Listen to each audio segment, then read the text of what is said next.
Hello, everybody. I wanted to talk about a specific topic referring to DMT and acid trips and other psychedelic trips that people say is very good, and the limitations to those trips that we take. Now, just to get straight into it, there are limitations into it. People that take DMT usually have a lot of issues that they have to resolve within themselves. Drugs can help you.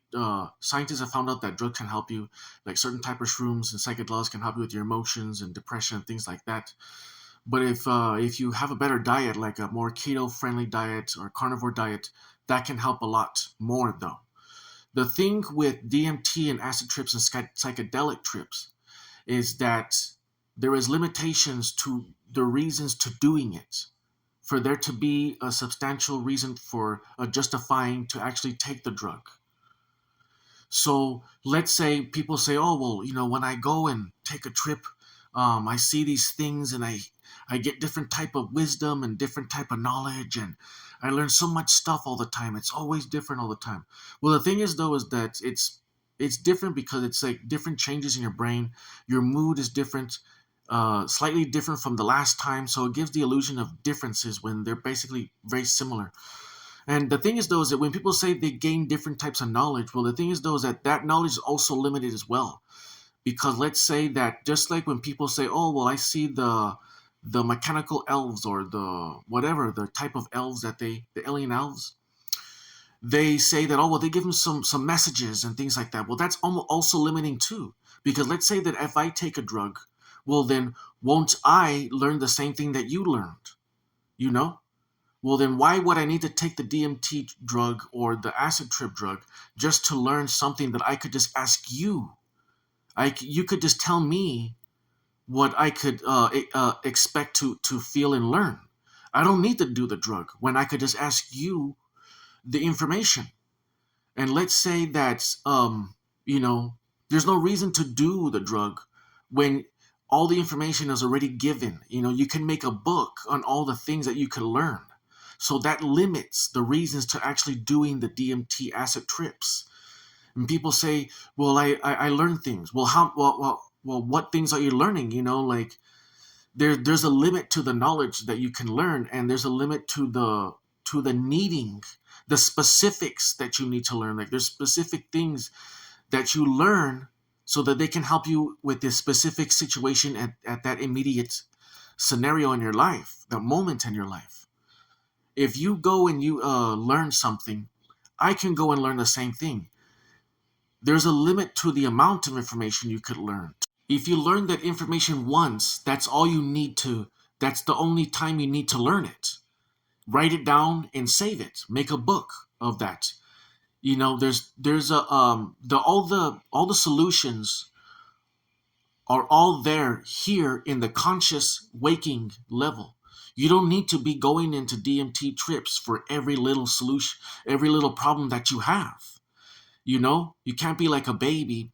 You stub your toe and you go into a DM trip trying to figure out how to solve the problem. Just go and wrap it up with hot towel and just relax. Like there's for every issue that you have, you need to learn to solve it yourself and not expect to always be doing drugs. Because the thing is, though, is it's like this. It's like the people are trying to justify that they're learning things from these trips. Well, if you're learning these things, then that means that everybody else can learn the same thing you learned. So there's no reason to keep on going back when once you learn those things, you've already reached your apex in the reasoning so that you can have a reason to go back. And you could say, "Well, what do you learn?" Well, it taught me how to be more patient and to look inward for solutions and to learn how to resolve my problems with my parents and to how to think and be more loving. And well, yeah, that's good. But once you learn those things, there's no reason for you to go back again. There's no reason no more because you have to learn to solve your own problems. You know, once you learn, there's a limit to and there's a limit to the knowledge that you need to learn, and there's limits to how many times you need to go.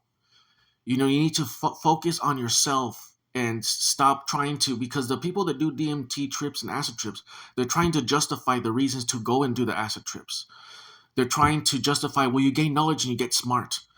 What that's just it's just what an addict would say or an alcoholic would say.